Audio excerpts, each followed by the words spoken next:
ఓం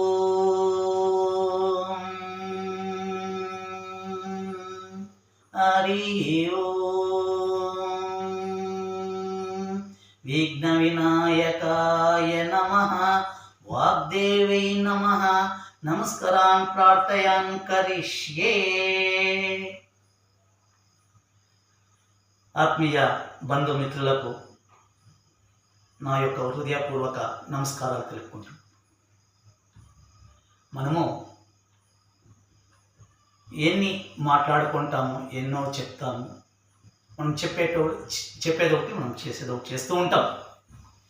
ఇప్పుడు మనలోని భావనలు, మన భావనలు ఏముంటుంది, మన భావనకు తగ్గట్టుగా మనం ఎట్లుండాలి అనే దాని గురించి చిన్నగా ఒక 3 రకాలుగా దాన్ని విభజించుకొని మాట్లాడతాం. మన భావన ఏ తర ఉండాలి, మన భావనలు ఎట్లుంటే మనం బాగుంటాము అనేది మన భావన గురించి నేను ఇప్పుడు మీతో పంచుకుంటున్నాను. ఇది కూడా యథార్థగత, నేను కల్పితం ఏం లేదు ఇంట్లో, ఇది యథార్థగత. ఈ యథార్థగతని మీతో పంచుకుంటున్నాను.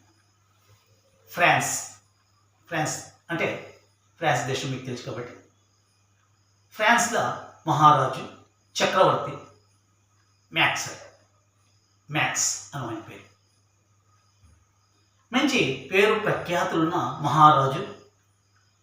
ఆ మహారాజు ప్రతి ఒక్కరిని చాలా బాగా పరిపాలించాడు మ్యాక్స్. ఆయన ఇంకా మహారాజు అంటే ఆయన ఇల్లు ఎట్లా ఉంటుందండి, పెద్దైన బంగ్లా, లెక్కలేని గదులు, ఆయన కూర్చోడానికి ఒక వజ్రవేడిలో తీసిన సింహాసనము, ఆ కిరీటాలు, పెద్ద మహారాజు అండి. ఈ యొక్క మహారాజు ఆ జీవితం అంటే పరిపాలన జరుగుతూ ఉంటుంది. అక్కడ ఉండే ప్రజలంతా సంతోషంగా ఉంటారు. ఈ మ్యాక్స్ ఈ యొక్క ఆయన సైనికులు, ఆయన బంధు బలగాలు, ఆయన మిత్ర దేశం వాళ్ళు అందరూ ఉన్నా కూడాను ఈయన ఒక రూమ్ ఉంది. ఆ రూమ్కి మాత్రం ఎవరిని చెరిపించలేదు. ఆ రూమ్ది బీగం చేరు కూడా ఎవరికి ఇచ్చారు ఆయన మ్యాక్స్ మీద. సరే, ఈ రాజులు, మంత్రులు, సైనికులు, దానికి కావాల్సిన వాళ్ళంతా వస్తారు, పోతూ ఉంటారు. ఈ యొక్క రూమ్లో ఏముంది, ఈ రూమ్లో ఏముండొచ్చు ప్రతి ఒక్కరికి అనుమానం. ఒక్కిత సేనాధిపతులు అంటే సామంత రాజులు అంతా చేరుకుంటారు. ఆయన పరిపాలనలో ఉంటాడు, మహారాజు కదా. ఆ పరిపాలనలో ఉన్నప్పుడు సరే ఒక్కిత వాళ్ళు అందరూ అడుగుతారు, ప్రభు మీరు ఆ రూమ్కి మాత్రం ఎవరిని పంపించేలే, మీరు అప్పుడప్పుడు పోయి అక్కడ ఉండిసి వస్తారు, ఆ రూమ్ లోపల ఏముంది అని అడుగుతారు. ఆయన చిరునవ్వు నవ్వుతారు. అంటే మీరు ఆ రూమ్ చూడాలనుకున్నారా? మేము చూడాలా అంటారు. సరే రాండి అంటే అందరినీ తోడుకుపోయిందే. ఆ రూమ్ తలుపులు తెరుస్తారు. తలుపులు తెస్తే అందరికీ ఆశ్చర్యమైపోతుంది. ఏంలా ఇది, ఈ రూమ్లా ఎట్లున్నాడు, ఈ రూమ్లా మహాచక్రవర్తి కదా అనేసి అందరూ ఆశ్చర్యపడిపోతారు. సరే, అంటే మనిషి భావన చూడండి ఎట్లుంది అనేది, భావన రూపం ఎట్లా చేస్తునే దానికి ఒక ఉదాహరణ ఈ మహారాజు. లోపల పోయిన తక్షణం అక్కడ ఏమీ లేదండి. ఒక కట్ట, ఒక కమ్మిడి, గోన్ సంచి, అక్కడ ఫోటోలు ఉంది, కొన్ని గొర్రెలు, ఆ గొర్రెల పక్కల కొన్ని అంటే ప్రకృతమైన చెట్లు, ఆమెకి వంకలు, దిన్నులు, మట్టి అంటే మొండు నేల, ఇది ఉంది. అక్కడ ఆయనకి అక్కడ నువ్వులంతా అడుగుతా ఉన్నాడు, ఏమిది మహారాజా, మీరు ఇంత చక్రవర్తులు, ఈడొచ్చి ఏమిలే ఖాళీ నేలపైన ఒక కట్ట, ఒక కమ్ముడి ఒకటి, ఒక సంచి ఒకటి, ఇది అదో చిత్రపటాలు ఉంది, ఏమి అంటాడంట. ఆయన మ్యాక్స్ చెప్తాడంట, మ్యాక్స్ మహారాజు, నేను ముందర గొర్రెలు మేపేవాడు, నేను గొర్రెలు మేపుకొని పైకి వచ్చినేవాడు.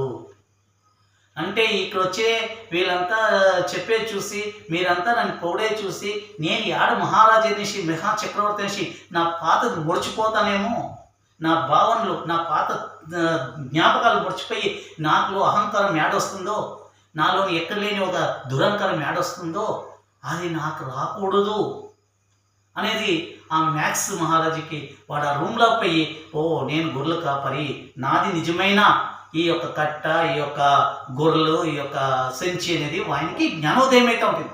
ఎప్పుడు ఆయనకి ఎక్కడైనా ఒక ఇది వచ్చినా ఆ రూమ్ పోయింది, అక్కడ ఆయన రిలాక్స్ అవుతాం.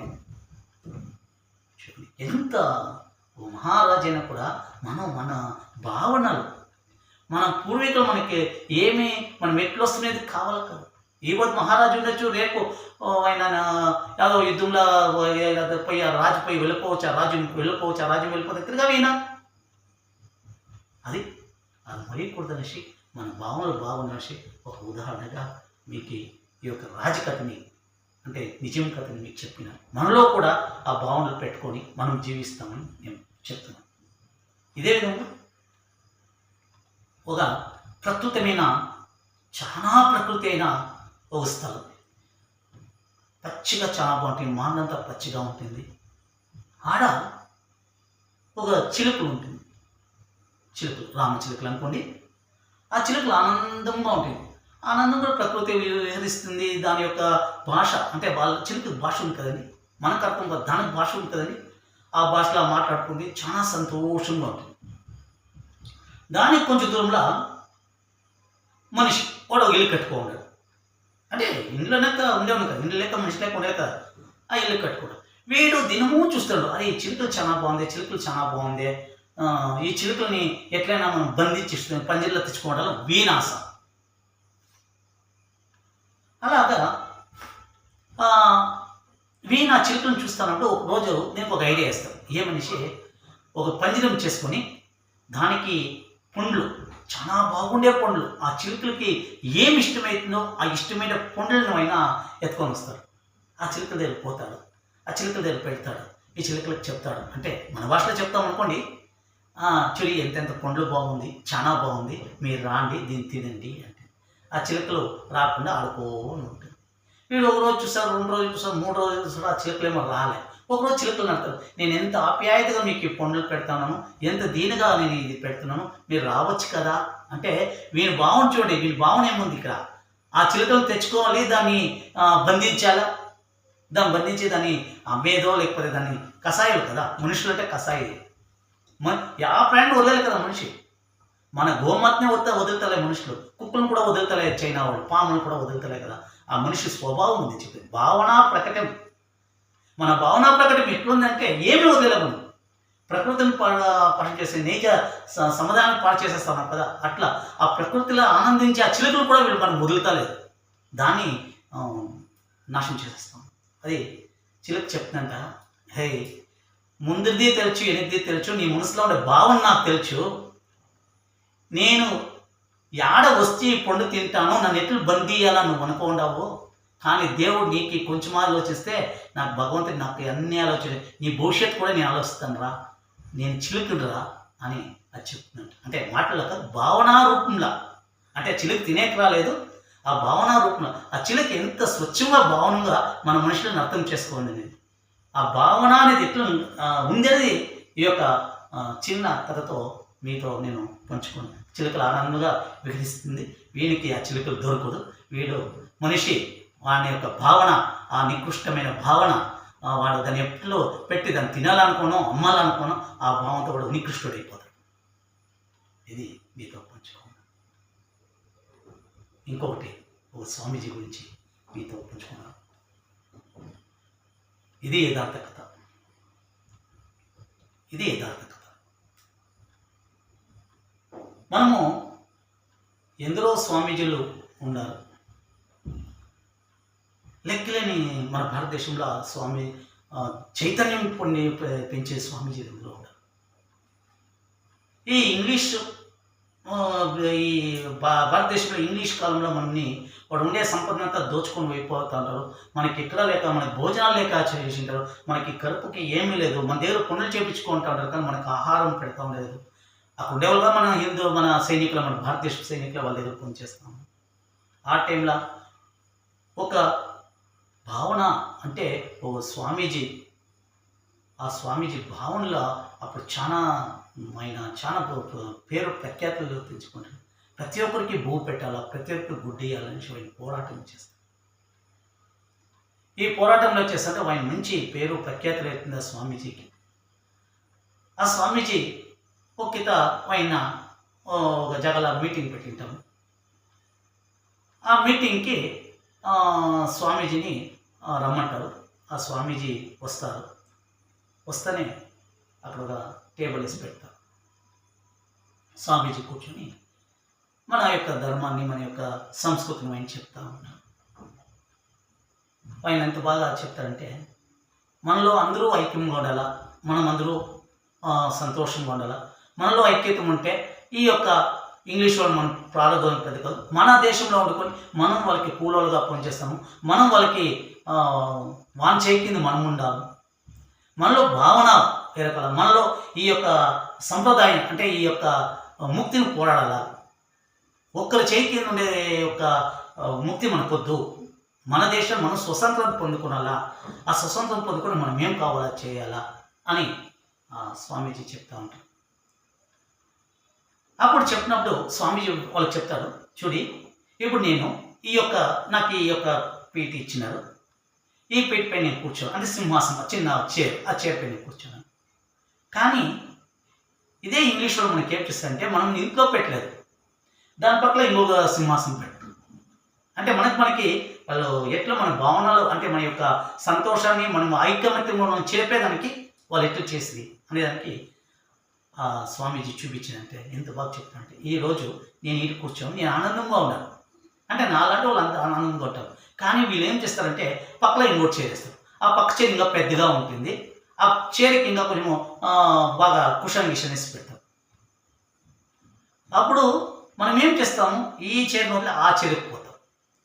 అంటే మనం ఎట్లా వాళ్ళు భావనా విధంగా చేంజ్ చేస్తారంటే మనం ఐక్యంగా ఉండే వాళ్ళు విడిపోతాం. ఆ పెద్ద చీర పోతామా, ఆ పెద్ద చీరలో కూడా లేదు, దానికైనా ఇంకొక చూపిస్తారు, దాని బంగారు చూపిస్తారు. మనలోనే ఐక్యమత్యం చేపేదానికి, భావనారూపంగా ఐక్యమత్యం చేపేదానికి ఆ యొక్క నిదర్శనంగా మనకి ఇతర ఒకదానికి ఇప్పుడు మీకు చెప్పాలంటే ఇప్పుడు జరిగిన కథల ఇక్కడ మన కర్ణాటకలో బస్ ఫ్రీ, కరెంట్ ఫ్రీ, మీకు 2000 ఫ్రీ. ఇక్కడనే చేస్తారండి. మన భావనలు అంత బాగా యూజ్ చేసుకోవడం.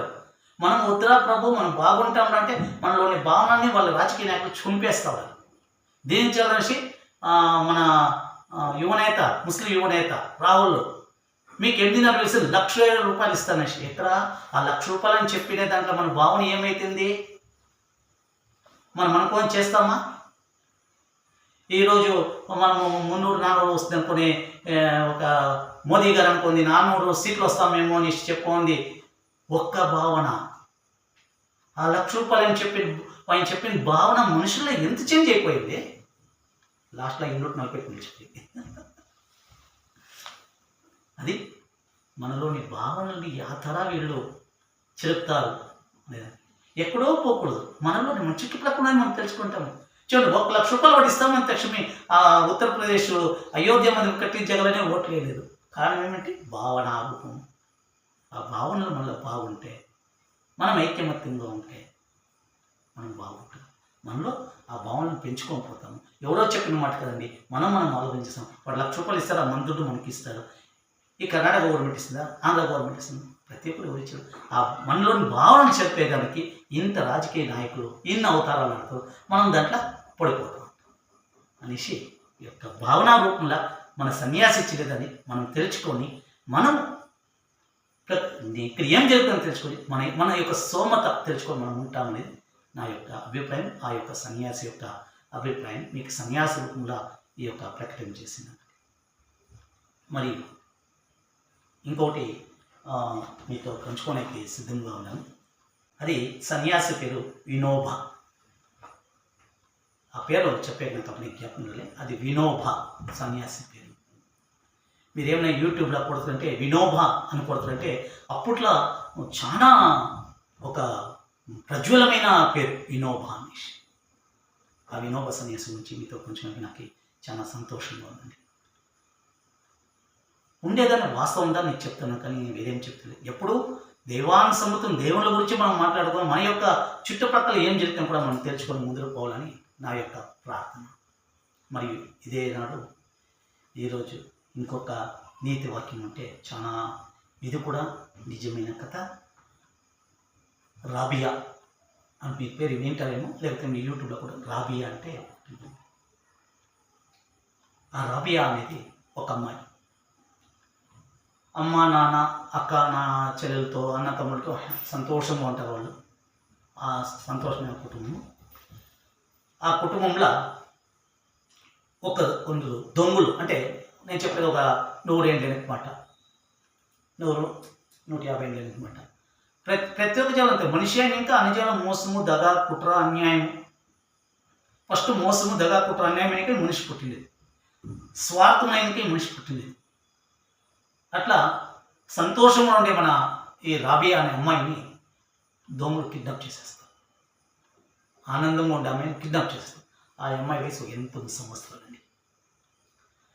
ఇప్పుడు మనము ఆ కాలంలో సత్యహరిశ్చంద్ర మహారాజు తన కుమారుని ఆ అమ్ముడి అని మనం సినిమాలు అంటాం కదా, ఇప్పుడు అది నడుస్తాంలేండి.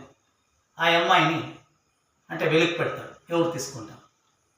అక్కడ ఒక శ్రీమంతుడు ఆ అమ్మాయిని తీసుకుంటాడు. ఓర్స్గా తీసుకోవాలి. పుణ్యం కావాలి కదా. ఇప్పుడు మనం జీతాలు పెట్టుకుంటాము, సంవత్సరానికి 5,000 ఇస్తాము, జీతం పెట్టుకోమని చేతులు అన్ని గొడ్డు సాకరి చేపిస్తాం కదా. అలాగే అప్పుడు రాజు అంటే పెద్ద సాకరి శ్రీమంతుడు, ఆ శ్రీమంతుడు ఆ అమ్మాయిని తీసుకుంటాడు. ఆ అమ్మాయిని తీసుకొని పోయి ఇంట్లో ఇడుస్తాడు. ఇంట్లో ఇడిస్తే ఆ అమ్మాయి చేత పొడులు చేపిస్తారు, గొడ్డు సాకరి చేపిస్తారు. ఆయన తీసుకోండే ఆయన పెండ్లాము, ఆయన బిడ్లు అందరూ పొడులు చేపించి ఈ అమ్మాయి చేసి సుస్తైపోతాను. కానీ ఈ అమ్మ భావన అంటే భావనారూపంగా ఎంత మనశ్శాంతిగా ఆ అమ్మ చేస్తా ఉంది, పనులు చేస్తూ ఉంది. సుస్తైపోతుంది. ఆ అమ్మాయిని నువ్వు బాగుండవా, బాగలేదా, నువ్వు తింటువా, తినలేదా అని కూడా అడిగేవాళ్ళు లేదండి. రాబియా ఆ అమ్మాయి 8-10 ఏళ్ళు, 8-9 ఏళ్ళ అమ్మాయి అండి. ఎంత అని పని చేస్తుంది? ఇల్లు ఉడియాలా, బట్టలు ఉడకాలా, పాత్రలు కడగాల, వాళ్ళు చెప్పిన పనులన్నీ చేయాలంటే కొట్టేస్తారు. దాంట్లో ఈ శ్రీమంతుడే, ఈ శ్రీమంతుడు ఇంకా పరం నీచుడు. ఆ అమ్మాయి నిద్రపోయి కూడా వదులుతూ ఉండలేదండి. ఎట్లా అంటే ఎట్లా కొట్టేస్తూ ఉండేది, తొన్నేస్తూ ఉండేది, నోటు కూర్చొని తిట్టేస్తూ ఉండేది. డబ్బు ఇచ్చి తీసుకోండి, ఇదేమో పని చేసేది తీసుకొని పోతారు. ఇప్పుడు దుబాయ్లో మనోళ్ళు పోతారు కదా, మన భారతదేశం దుబాయ్ పోతారు, వసగడిస్తారు. దుబాయ్లో అవన్నీ చిత్రహింస పెట్టి వాళ్ళు చాలా కొన్ని తీపించుకుంటారు. అంటే పెద్ద లెవెల్లో పర్వాలేదు, వాళ్ళు డాక్టర్లు, ఇంజనీర్లు, మేనేజర్లు కాకపోతే బచావ్ అయిపోతారు. కూలి పని కాకపోయే వాళ్ళని అడగండి. దుబాయ్లో ఎవరైనా కూలి పని చేస్తూ ఉంటే వాడు ఎంత కష్టపడి అడగండి. ఆ దుబాయ్కి పోయి అడిగితే మీకు తెలుస్తుంది కష్టము అనేది ఏమనేది అక్కడ తెలుస్తుంది. లేక ఎవరైనా అంగడిలో కూలి పని చేస్తూ ఉంటారు, దాని కష్టం తెలుస్తుంది. భావనలు భావనారూపం కావాలా కదా. ఇది జరిగిన కథ. ఇట్లా అయితే ఉన్నప్పుడు ఒకరోజు ఈయన సాకరు లేదు, అమ్మాయి పనంతా చేసి తన గదిలో ఉంది. గదిలో ఆ అమ్మాయి ఏమో ప్రార్థన చేస్తూ ఉంది. వీడు శ్రీమంతుడు అప్పుడుదా వచ్చినాడు అవతల, ఇంకా అంటే వ్యవహారం ముగించుకొని వచ్చినాడు. 9:30-10 గంటలైంది. 10 గంటల్లో ఏం పై లైట్ వేసుకున్నారు. ఈ అమ్మాయి ఏం చేస్తూ ఉంది అంటే అందరూ ప్రశాంతంగా అన్నీ వాళ్ళంతా ఆఫ్ చేసి ఈ అమ్మాయి గది మాత్రం, ఈ అమ్మాయి గది అయితే ఇచ్చినట్టే వాళ్ళ ఇంటికి ఎంట్రన్స్ పక్కన ఒక చిన్న గది అంటే కోణ అంటుంది. ఆ గదిలో ఈ అమ్మాయి ఉంటుంది. వీనికి ఎక్కడ లేని కోపం, ఆ అమ్మాయిని దొంచి పారేయాలని కోపం ఇంచేపు లేట్ వేసుకోండి, దీపం అంటించుకోండి అనేసి. సరే ఏమో మాటలు వినపడతాం. ఆ మాటలు వినపడినప్పుడు ఈ అమ్మాయి ఎవరి దగ్గర మాట్లాడుతూ ఉంది, ఏం మాట్లాడుతూ ఉంది ఈ రబియా అనేసి ఆయన ఇచ్చేసుకొని పోతాడు. పోతే చూస్తాడు. చూస్తే ఆ పక్కల ఆ రూమ్ పక్కల ఒక చిన్న కిటికీ ఉంటుంది. ఆ కిటికీలో చూపెట్టి అంటే ఎక్కడ చూస్తాను మక్క పెట్టి చూస్తున్నాడు. ఆ అమ్మాయి ప్రార్థన చేస్తాం, దేవుని ప్రార్థన చేస్తాం. ఏమని ప్రార్థన చేస్తాను చూడండి. ఆ భావన రూపం అనేది ఎట్లుందని చూడండి. ఆ మనసులోని భావన ఆ రూపంలో ప్రకటిస్తుంది. యాతర మన భావన యాతర అది వెలుపులకు పనికొస్తుంది. ఆ అమ్మాయి ప్రార్థన చేస్తూ ఉంది. దేవుడా, పరమాత్మ, మా యజమాని అంటే మా సావుకారి బాగుంది, వాళ్ళ బిడ్డలు పాపలు ఇంకా ఆరోగ్యంగా ఉంది, మా యజమానులు చాలా మంచివాడు, ఆ యజమాని ఇంకా బాగుండి వాని వ్యవహారం అంతా బాగా అభివృద్ధి కానీ, మా యజమానికి మంచి బుద్ధి కానీ స్వామి, నన్ని బాగా చూసుకొని స్వామి, మా యజమానులు మా కుటుంబం అంతా బాగుండాలా, మా యజమానులు బాగుండాలి.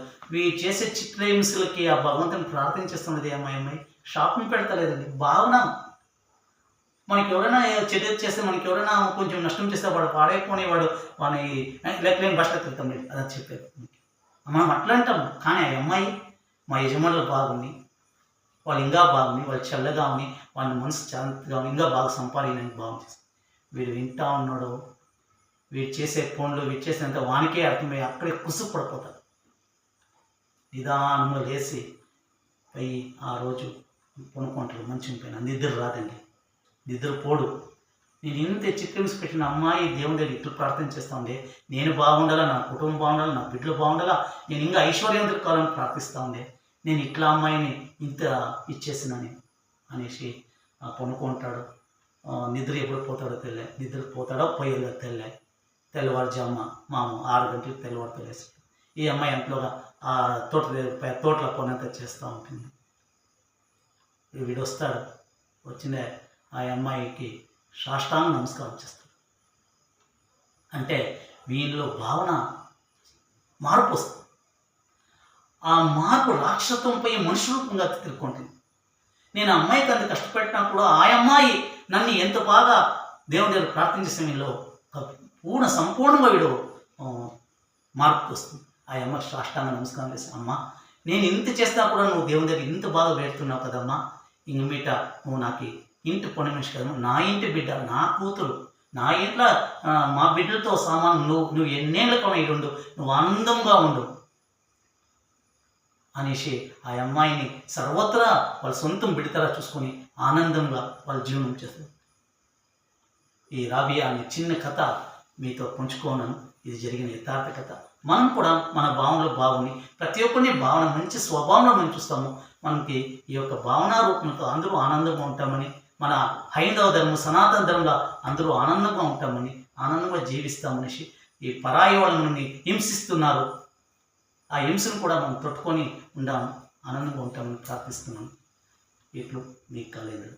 ఓం శాంతి శాంతి శాంతి. హరి ఓం తత్సత్. సర్వం శ్రీరామకృష్ణార్పణమస్తు. కృష్ణం వందే జగద్గురుం.